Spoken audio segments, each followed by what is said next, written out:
Para identificar, por lo menos acá, un compuesto grande como el betacaroteno, del tipo de vitamina A, ¿sí? Que es la unidad básica de vitamina A, es identificar eh, las unidades de isoprenos que tenemos disponibles. ¿Bien? Y para identificarlo siempre es más fácil iniciar por la esquina, y vamos a verlo ahora en algunos de los ejercicios, y luego las unidades repetitivas se nos van a hacer mucho más fácil. ¿Sí? Acá estas son unidades básicas y por eso se ve tan resuelto, pero cuando tenemos compuestos más complejos, resulta un poco más, no difícil, pero sí de más tiempo o de echarle un poco más de ojo, de identificar estas unidades de isopreno. Entonces, bueno, algunas moléculas que tenemos, por lo menos el mirceno, ¿sí? Donde lo que tenemos que contar a partir de uno de los carbones extremos, nuestro 5 carbón, ¿sí? 1, 2, 3, 4, 5. Y bueno, y cuando vaya al enlace 5, cortar. ¿Sí? Nuestros 4 carbones, y al quinto carbón, ahí se divide el enlace del isopreno. Ups.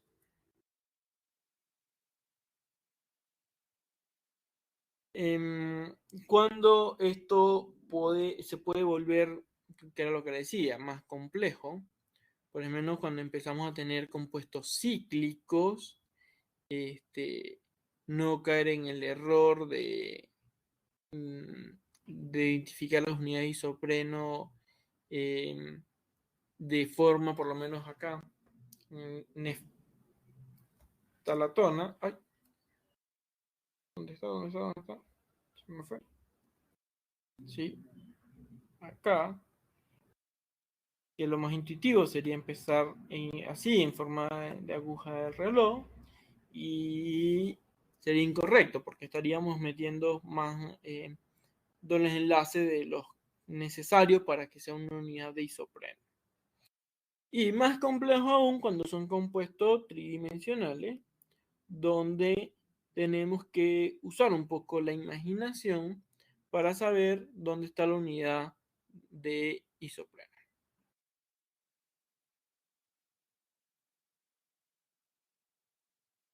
Entonces, fíjense acá, el ácido abático, donde las unidades de isopreno no son, a ver, en los linderos de la molécula para poder formarse, ¿sí?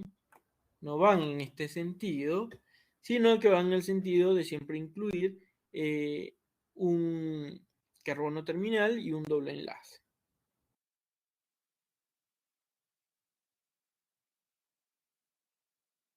Y bueno, luego tenemos las más fáciles, que son las tipos, las más grandes, tipo polimérica o tipo la vitamina A, donde son unidades repetitivas. ¿Bien? Entonces, un ejercicio típico va a ser marcar las unidades de isopreno, que era esta, creo que ya la vieron con la profesora, que era lo que les decía.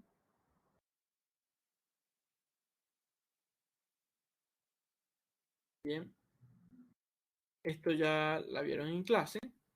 Que es ir contando los carbón en base a las unidades de isopreno, recordando este tipo de no hacerlo siempre a la aguja del reloj, sino identificar basado en los carbonos terminales y en los dobles enlaces.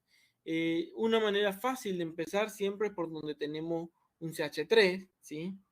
Un metilo terminal o un doble metilo, empezar por allí, hacer nuestra primera unidad de isopreno, luego la segunda unidad de isopreno que va a incluir un doble enlace, por ejemplo, y la otra un CH3, pero bueno, la manera más fácil de poder empezar a identificar las unidades de isopreno es por un metilo, ¿sí?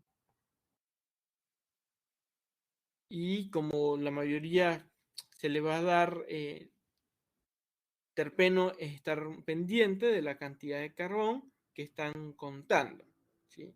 Para no ser un isopreno, no sé, de 6 carbón. Estos son ejercicios que ya vienen.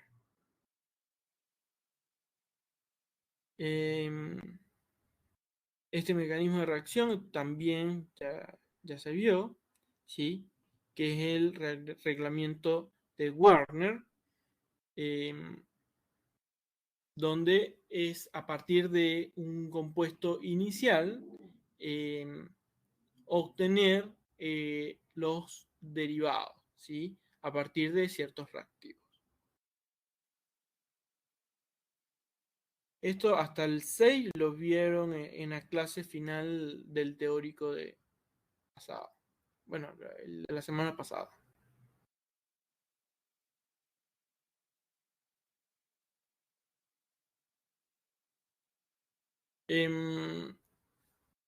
Luego tenemos otros como este, que por tratamiento de ácido sulfúrico se convierte en el isobomiol,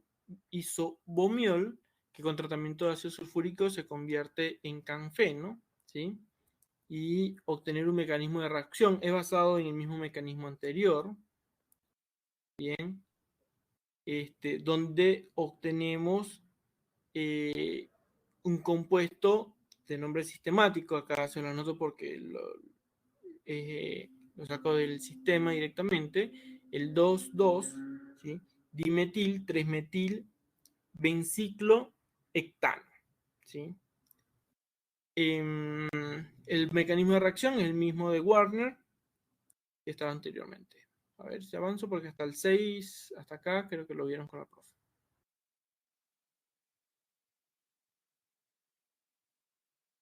De un extracto vegetal se aísla un compuesto A que adiciona un mol de bromo por un mol de compuesto, por ozonólisis seguida de hidrólisis del mismo se obtuvo un compuesto B. Bien. Por reacción en medio ácido se aíslan los derivados C y D. Entonces nos piden que identifiquemos el compuesto A. Lo primero es que al tener el mol de bromo, ya sabemos que y haber reaccionado el mol de bromo por mol de compuesto, es que en esa estructura existió un doble enlace, sin estructura inicial. Entonces, para obtener de dónde venía ese doble enlace, lo que debemos es contar los carbonos oxidados que forman parte de ese doble enlace y formar la molécula original que pudo haber derivado de ese doble enlace. Y luego, bueno, por medio ácido, se adiciona el mol de bromo, el mol de compuesto, por ozonólisis seguida de una hidrólisis del mismo se obtiene el compuesto B. Y por reacción de medio ácido se obtienen C y D. Y bueno, C y D, ¿qué es lo que se obtiene? Se obtiene la oxidación, ¿sí? Por efecto de la ozonólisis, y en el otro la formación de un estereoisómero, ¿sí?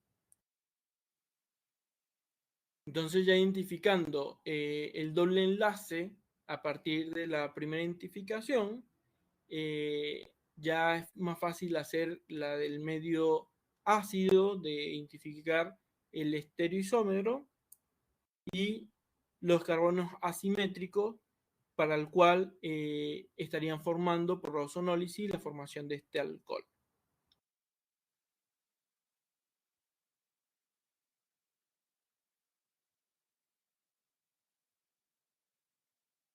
Un mecanismo para explicar la conversión de alfa-ionona a beta-ionona por tratamiento ácido. Ya estamos viendo que el compuesto, lo que hay es un cambio en el movimiento del doble enlace, ¿sí? Entonces, por tratamiento ácido, lo que vamos a obtener es una protonación inicial, ¿sí? Que va a generar la pérdida de este doble enlace para cerrar el ciclo, ¿sí? Y luego para poder estabilizar la carga, la formación nuevamente de ese doble enlace. Es un tratamiento bastante sencillo.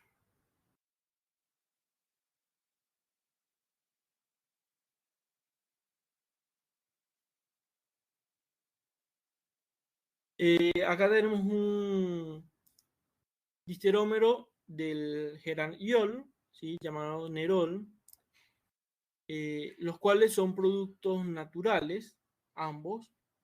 Entonces nos piden escribir la fórmula estructural del nerol y propongo un mecanismo para la isomerización del geraniol en nerol. Para la isomerización, lo primero que hacemos es un tratamiento ácido, ¿sí? Con el tratamiento ácido lo que vamos es a poder deshidratar nuestro compuesto, ¿sí? Ya que es un alcohol, vamos a otorgarle ese protón para obtener la deshidratación del compuesto con tratamiento térmico, ¿sí? Muy posiblemente. Y luego al hidratar nuevamente nuestro compuesto, bueno, al deshidratar este compuesto va a haber un reacomodamiento, ¿sí? Estereoquímico, este compuesto que tenemos acá, y luego por hidratación del mismo volvemos a obtener nuestro alcohol que habíamos deshidratado por efecto del ácido y la temperatura.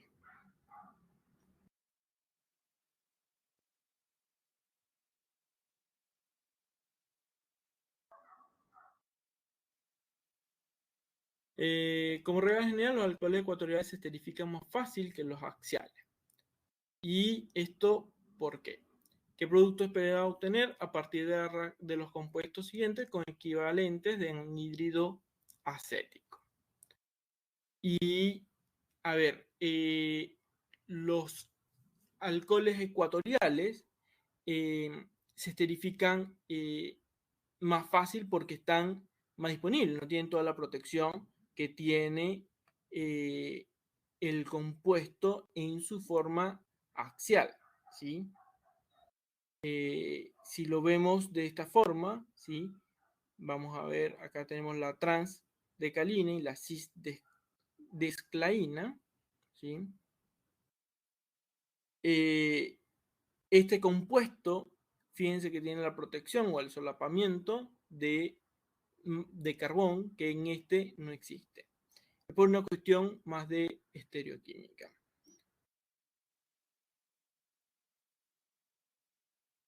Y las reacciones equivalentes a anhídrido acético, bueno, reacciona en los carbonos, en uno solo de los alcoholes terminales. Y preferiblemente por el alcohol ecuatorial siempre.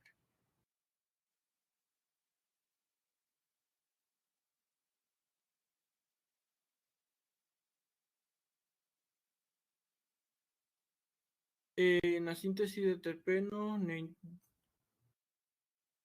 neointermediol se llevaron a cabo las reacciones que siguen con la estructura de terpenos y de los intermediarios que aparecen en su síntesis. Bien, nos dan todos los reactivos y lo que debemos obtener cada uno de los compuestos intermediarios. Ya vieron los modelos de exámenes, por lo general está la lista de compuestos y lo que deben es seleccionar las posibles opciones, por ejemplo, ¿sí? Y para este tipo de ejercicio lo que tienen que estar es muy pendiente, por ejemplo, con el tipo de enlace que se forma con reacciones clave, ¿sí? ¿Cuáles son reacciones clave? Las reacciones más típicas que ustedes conocen, como una hidrogenación, ¿sí? Eh, donde van a tener la pérdida catalítica de un doble enlace, o la formación, por ejemplo, por reactivo de Grignard, donde van a tener la adición de un carbono extra, ¿sí? Entonces, para ayudarse ustedes a este tipo de problemas, la idea es identificar aquellas reacciones más conocidas para ustedes, ¿sí? Recordando siempre, no sé si ya hicieron sus arañitas, ¿sí? que tanto le venimos mostrando, o bueno, en alguna de los TP le mostré alguna y la profesora también en los teóricos, para ayudar en el sentido de saber cuáles son las reacciones más comunes respecto a un compuesto, o por lo menos a un grupo de compuestos, donde, como ustedes vienen viendo, son reacciones sistemáticas. ¿Qué significa sistemático? Que siempre son las mismas, ¿sí? Entonces, bueno, en una hidrogenación vamos a tener la pérdida de un doble enlace. Este compuesto, por ejemplo, ¿dónde tiene un doble enlace? El único doble enlace que puede perder, ¿sí?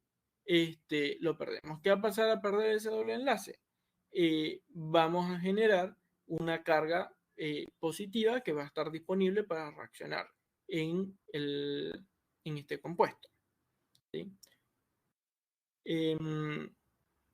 Luego, por una reacción de etilenglicol, por ejemplo, ya esta es otra reacción que vimos en la unidad pasada, me parece, o hace 2 unidades, ¿sí? Donde formamos este tipo de compuesto intermediario que nos sirve para luego poder hacer reacciones secundarias, un tipo de protección que hacemos, ¿sí? No nos importa mucho este compuesto, por eso les digo que es intermediario, la formación de este tipo de enlaces con el etilenglicol, y luego con el DMSO hacer una sustitución, ¿sí? Electrolítica. ¿Cómo perdemos este compuesto intermediario que habíamos colocado? Bueno, con un medio ácido. Medio ácido vamos a regenerar el etilenglicol y obtener nuevamente nuestro grupo del ácido carboxílico, ¿sí? No va a reaccionar en este medio ligeramente ácido, ¿sí? No iría a reaccionar en ningún otro lado. En este compuesto anterior no tiene donde más que reaccionar que regenerar el etilenglicol anterior. Y por reactivo de Grignard, inevitablemente va a agregar un carbón en el doble enlace, bueno, en el lugar más disponible, ¿sí? ¿Cuál es el lugar más disponible? Donde tenemos un doble enlace, por ejemplo. En el caso que no tenemos un doble enlace como lo teníamos acá, es donde tenemos este oxígeno que está, tiene electrones disponibles, ¿sí? Para un ataque, para agregar primero el magnesio, ¿sí? Y hacer el intercambiador para que el reactivo de Grignard pueda agregar ese metilo. ¿Por qué no sé, no sucedería acá o acá? Porque, bueno, este anillo no es aromático, no hay dobles enlaces y no podría ocurrir esa reacción en ningún otro lugar, realmente. Bien. Todas estas, como le digo, son reacciones ya conocidas. Las primeras reacciones que usted puede identificar para este tipo de ejercicios son las típicas, ¿sí? Las típicas conocidas, Grignard, las catalíticas. Estas por allí son un poquito más, entre comillas, un poquito más especiales, pero sin embargo son reacciones de unidades pasadas.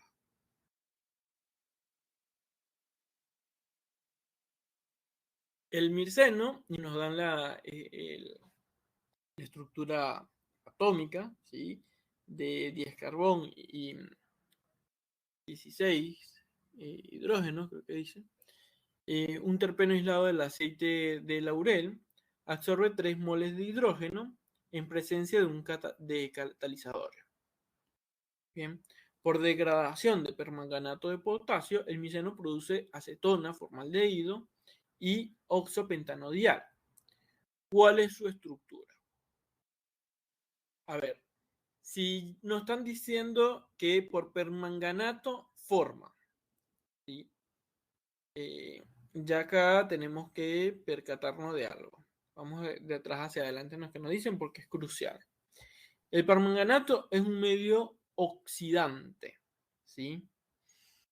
Y como medio oxidante va a generar, fíjense que en estructura molecular inicial no hay oxígeno, ¿sí?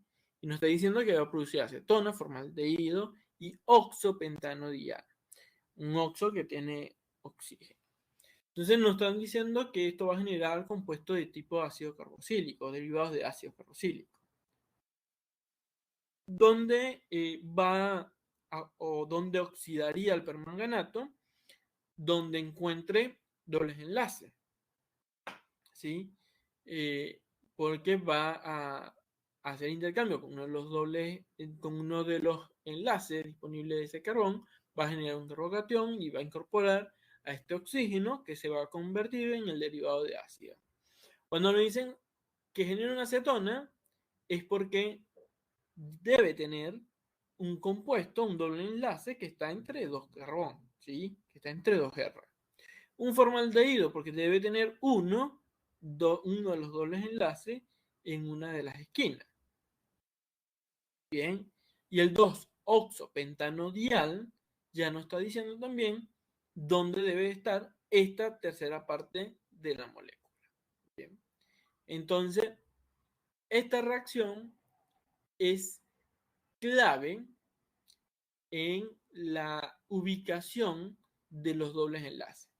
¿Qué es lo otro que nos está diciendo? Que usted 3 moles de hidrógeno en presencia de un catalizador. Quiere decir que hay 3 dobles enlaces solamente. No hay más.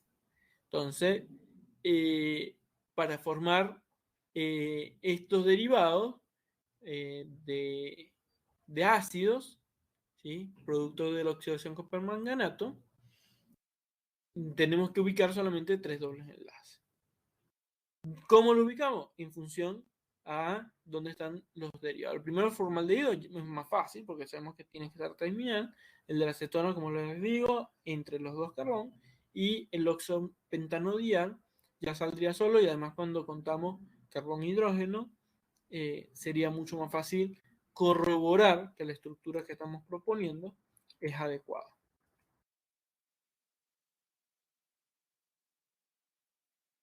El dihidromirceno, y nuevamente no es una estructura atómica o molecular, obtenido por reducción parcial del mirceno, absorbe, que es uno de los derivados anteriores, absorbe 2 moles de hidrógeno en presencia de catalizador.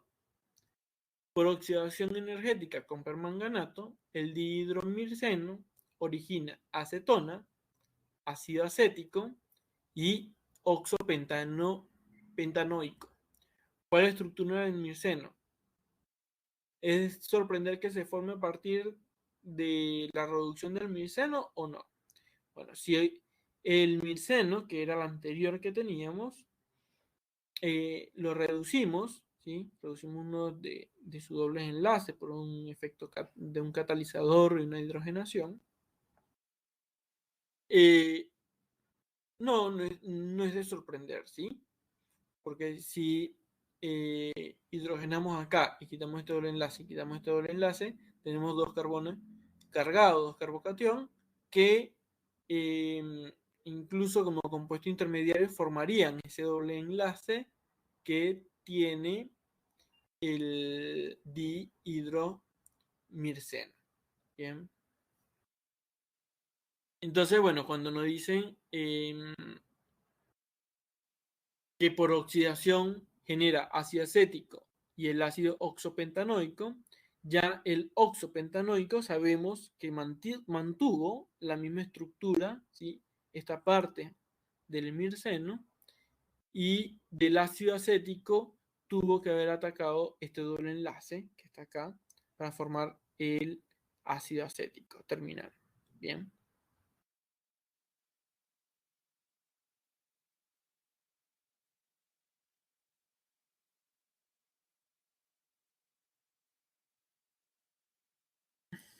Y bueno, acá son también lo mismo, ¿sí? El limoneno y no la cantidad de carbón e hidrógeno. Es un terpeno que se encuentra en cáscara de naranja y limones. Solo absorbe 2 moles de hidrógenos, ¿sí? ¿Qué nos dice esto? Que hay 2 dobles enlaces para dar petamentano, para metano. La oxidación con permanganato convierte el limoneno en ácido 3-acetil oxohectanoico. Es decir, que hay una estructura derivada del benceno que al oxidarse se está abriendo, ¿sí? ¿Cuántos anillos tiene el limoneno? Si es que tiene, ¿cuál es la estructura del limoneno? Y la adición de los 2 moles de agua al limoneno da hidrato de terpina. ¿Cuál es la estructura más probable? Entonces, bueno, para responder la última, primero necesitamos identificar la estructura. ¿Bien? ¿Cómo saber cuántos anillos tiene el limoneno?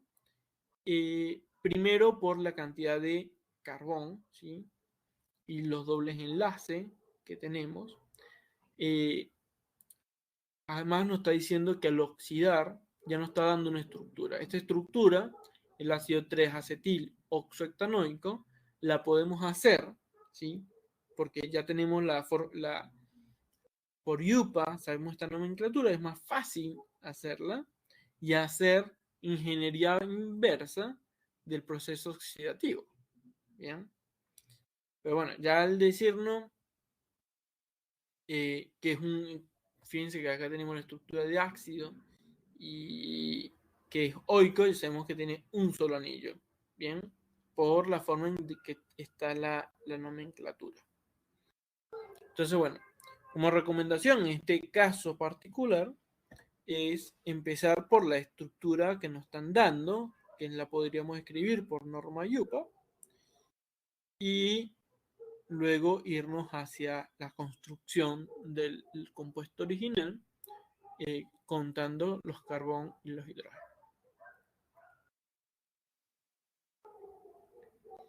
Y bueno, y la estructura más probable a partir de 2 moles de agua es donde están los dobles enlaces, ¿sí? Allí no habría más. Este hidróxido puede estar de este lado, del otro lado y da igual, ¿sí? Puede haber estado de un lado o del otro. Pero ahí en ese carbón, ¿sí?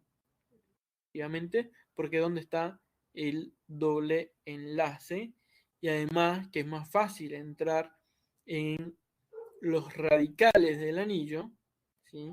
Que dentro del anillo, por una cuestión eh, de la estructura, ¿sí? De los enlaces pi que conforman al anillo.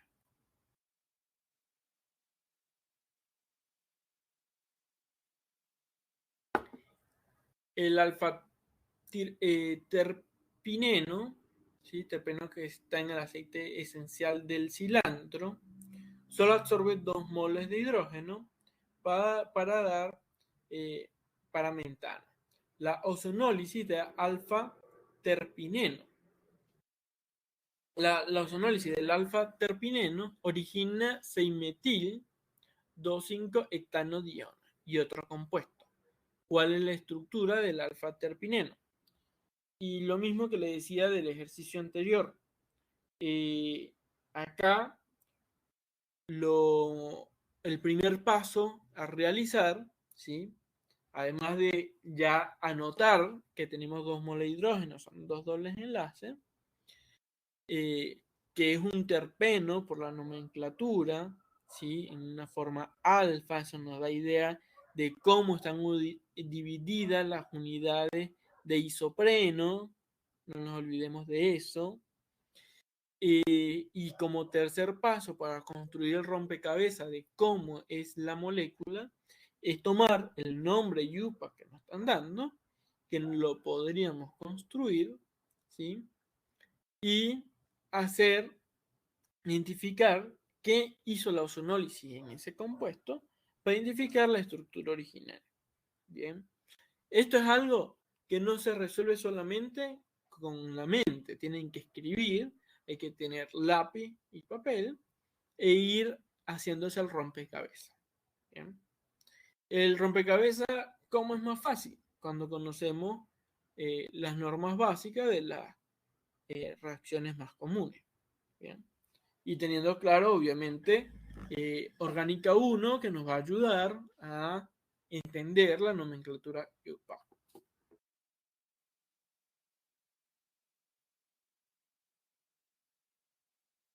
Bueno, un terpeno ópticamente activo, ¿sí? Nos da una descripción entera del compuesto. Esto ¿sí? Este ejercicio es lo que se conoce como elucidación de estructura orgánica. Por si quieren leer un poco más, elucidación, si se lo escribo en el chat, estructuras orgánicas. Hay libros enteros, ¿sí? Solamente dedicados a entender de cómo armar estos rompecabezas. Sin embargo, estos ejercicios están adecuados al curso de Orgánica 2 que ustedes están haciendo. Bien, pero por si alguno les llega a interesar en profundizar por alguna razón o se quieran dedicar a hacer un doctorado o a hacer una tesina o lo que sea, esto es elucidación de estructuras orgánicas. Y hablando de rompecabezas, son los rompecabezas más bonitos de la química, cuando uno elucida una estructura. No solamente sucede en la química orgánica, bien, en la química orgánica más pura. También sucede en ciencia de los materiales. Uno cuando está en ciencia de los materiales, uno tiene algo como este ejercicio, ¿sí? Donde uno tiene información de diferentes técnicas y uno a partir de todas esas técnicas, uno va identificando qué está pasando con un material y llegar a explicar o bien por qué se forma un material eh, o incluso explicar qué pasó cuando sometimos el material a ciertos tratamientos. Bien.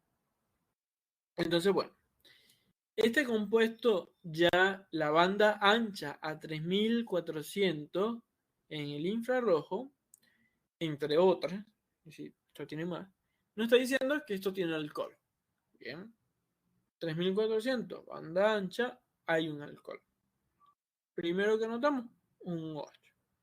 Absorbe 2 moles de bromo por mol de terpeno. ¿Qué quiere decir esto? Hay 2 dobles enlaces. Bien. Por oxidación del terpeno con hipermanganato de potasio, se obtienen 2 compuestos. El calentamiento del compuesto A, ¿sí? Origina un tercer compuesto y nos dan las señales integradas, son estas, porque tienen la cantidad de hidrógeno, ¿sí? Esto quiere decir que estas señales del RMN de protones está integrada de cada uno de nuestros compuestos, tanto de A como de B como de C. Deduzca la estructura del A, B, C del terpeno y justifique todos los datos. Mi recomendación, tomar este ejercicio, ¿sí? Hacer cada uno de estos espectros, ¿bien? Olvídense del resultado que está acá y usen este resultado luego para comparar lo que van haciendo bien y lo que no. Estudien este ejercicio, ¿sí?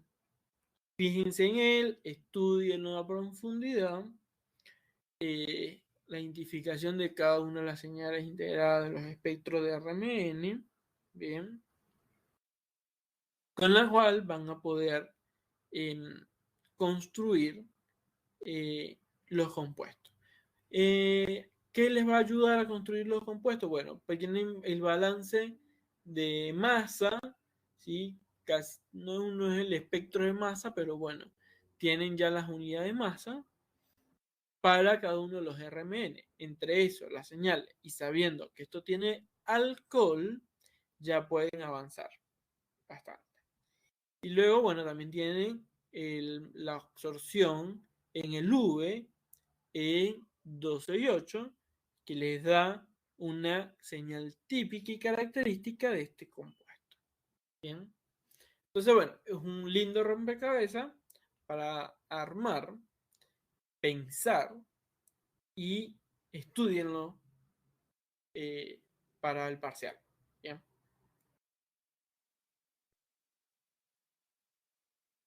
Entonces, no sé, ¿alguna duda respecto general con los terpenos que quieran resolver.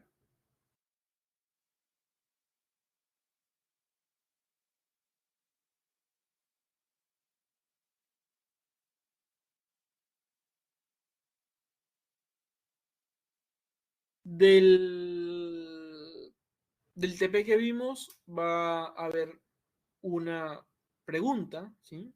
Así que el TP, mírenlo. Es un TP sencillo, como le digo, viene de la clase más de amina que de esta unidad de V visible, pero lo dejamos en V visible porque es donde está el contenido. De V visible, la identificación de los colorantes y el conocimiento sobre los colorantes viene del V visible. Bien. Este tipo de ejercicio son los ejercicios tipo. Espero que hayan tomado nota de los que comenté para estudiar. Bien. No me voy a poner a hacer de todas las señales del RMN, sino sí decirles que lo puedan tomar de esta forma, ¿sí? Ustedes mismos hagan estos espectros RMN, tomen lápiz y papel y luego usen este ejercicio para compararlo, porque difícilmente en internet vayan a encontrar ejercicio de esto para luego pensar en estos rompecabezas de elucidación de estructura. Bien. Bueno, la profesora creo que estaba indisponible. ¿Sí? Profe, no sé si me escribe por WhatsApp, no sé si está.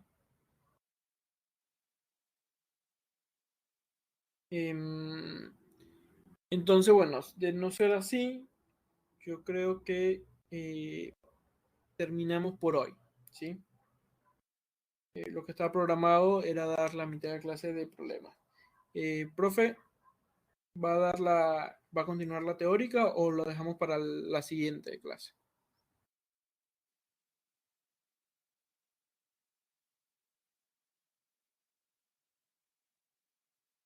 Bueno, voy parando la grabación mientras que vemos la decisión, ¿sí?